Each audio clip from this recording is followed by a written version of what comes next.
Bonjour à tous, je suis Pauline Heuch et aujourd'hui je vais aborder le thème du bilan carbone des emails vs l'impression papier.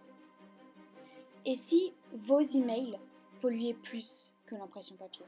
À l'heure où le réchauffement climatique, l'écologie et le développement durable sont des sujets d'actualité, de nombreux changements et améliorations ont lieu afin de limiter nos empreintes carbone.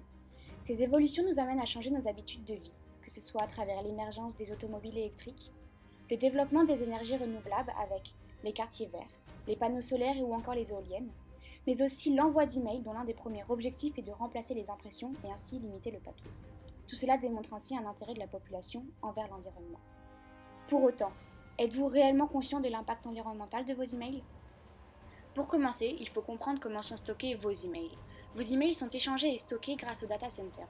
Les data centers sont des infrastructures dans lesquelles sont stockés des milliers de kilomètres de câbles ainsi que des centaines de serveurs. Que ce soit pour les garder à bonne température ou encore pour les faire fonctionner, ces data centers consomment énormément d'électricité tout au long du jour et de l'année. Ainsi, envoyer un email à un destinataire, c'est lui faire parcourir au total 15 000 km de câbles.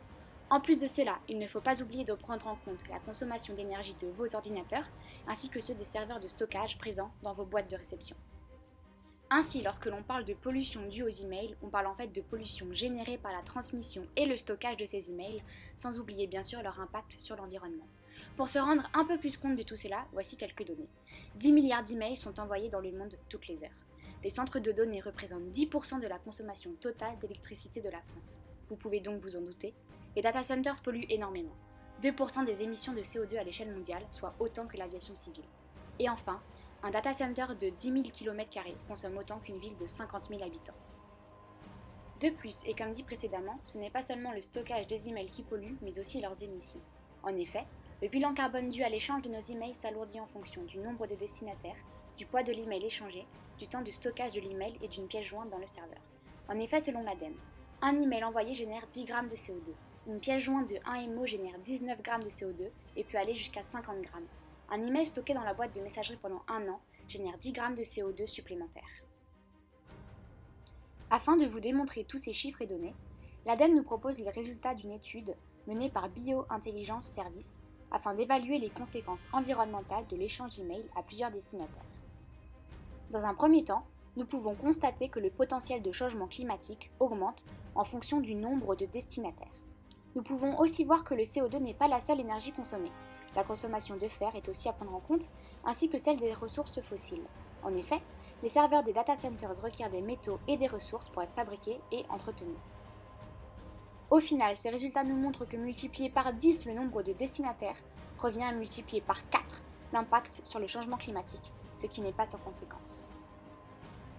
En plus de cela, et toujours grâce à l'ADEME et à ses études réalisées, nous avons pu conclure qu'une entreprise de 100 personnes générait à elle-même 13,6 tonnes de CO2 par an. Vous imaginez? Et cela équivaut à 14 allers-retours Paris-New York. Pour terminer sur le bilan carbone des emails, je tiens à vous rappeler qu'il ne faut surtout pas oublier de prendre en compte l'ensemble des emails non lus, qui représentent alors 60% des emails envoyés et qui ne consomment pour rien du CO2. Ainsi que les spams, emails indésirables souvent envoyés par les entreprises ou tout commerce afin de faire de la publicité et qui, même non consultés, génèrent tout de même 0,3 g de CO2. Suite à l'étude de l'impact environnemental des emails, concentrons-nous maintenant sur l'impact environnemental de l'impression papier. En effet, il y a de plus en plus d'échanges d'emails possédant des pièces jointes afin de réduire les impressions papier. Cela peut être le cas soit dans les entreprises, échange de documents par email au lieu de les imprimer, mais aussi dans les écoles où les bulletins sont de plus en plus envoyés par email et non plus imprimés puis distribués. Or, suite à l'étude que nous venons de faire, l'envoi d'email est-il réellement plus écologique? L'empreinte carbone est-elle vraiment moindre par rapport à l'impression papier? Continuons alors avec BioIntelligence Service qui continue ses études, mais aussi l'ADEME qui nous présente alors les impacts environnementaux suite à l'impression des pièces jointes d'un email.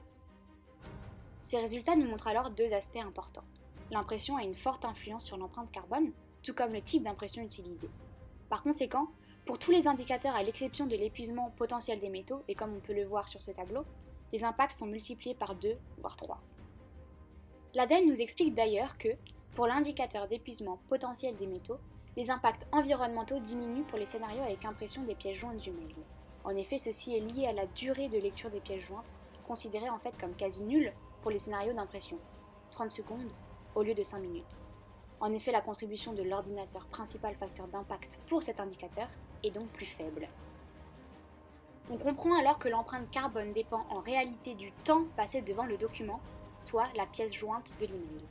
On apprend aussi que dans certains cas, l'impression d'email est plus respectueuse de l'environnement que la lecture sur ordinateur. En effet, si l'empreinte carbone d'un document papier est calculée selon son impression, l'empreinte carbone d'un email dépend du temps passé devant le fichier. Retrouvons une dernière fois l'ADEME, grâce à qui nous pouvons alors évaluer au bout de combien de temps de lecture à l'écran est-il préférable d'opter pour l'impression du document reçu par email. Ainsi, nous avons ici l'analyse du point d'équilibre de la lecture à l'écran vs l'impression, avec 3 courbes différentes. En bleu, la lecture à l'écran, en vert, l'impression noir et blanc recto verso 2 pages par feuille, et en violet, l'impression couleur recto 1 page par feuille. En se concentrant dans un premier temps sur la ligne bleue, qui est donc la lecture à l'écran, nous comprenons assez rapidement que plus le temps de lecture de la pièce jointe sur l'ordinateur augmente, plus le bilan carbone de l'email s'élève. Nous constatons alors 2 choses. La première, c'est qu'il est plus écologique de consulter un document sur l'ordinateur, seulement si nous y passons moins de 3 minutes et 24 secondes. En revanche, deuxièmement, à partir de 12 minutes et 12 secondes, il est plus intéressant en termes d'avantages écologiques et environnementaux d'imprimer le document, même en couleur et recto seul. Et alors ? Eh bien, nous pouvons en conclure que chaque outil, que ce soit le numérique ou l'impression papier, a ses arguments, ses avantages, ses inconvénients, ainsi que ses innovations. N'oublions pas que ce qui importe n'est pas le support en lui-même, mais le contenu. Ainsi, voici quelques conseils afin de limiter au mieux les émissions de CO2 qui découlent de l'envoi de vos emails. Premièrement, réduisez la taille des pièces jointes, par exemple en compressant les images ou en envoyant des hyperliens. Ne conservez pas vos anciennes adresses mail dans lesquelles s'entassent les emails non lus. Essayez de réduire au maximum votre liste de destinataires. Triez régulièrement vos emails et supprimez ceux qui sont inutiles. Et enfin, désabonnez-vous des newsletters inintéressantes pour vous afin de les limiter le plus possible. De plus, n'oublions pas que si aujourd'hui les data centers et hébergeurs sont énormément critiqués, le numérique tente tout de même de se rattraper et essaye de faire bouger les choses. C'est le cas par exemple d'OVH, hébergeur qui a lancé plusieurs projets afin de réduire son impact énergétique. En effet, il est devenu producteur d'énergie verte et s'est investi dans l'éolien. En revanche, nous pouvons toujours nous demander, l'utilisation de nouvelles technologies fortement énergivores n'aurait-elle pas un impact environnemental caché plus important que celle connue à ce jour ? Ou encore est-ce que le reproche fait par les jeunes d'aujourd'hui aux anciennes générations est-il justifié, alors que cette même génération est l'utilisateur majeur de ces nouvelles technologies ?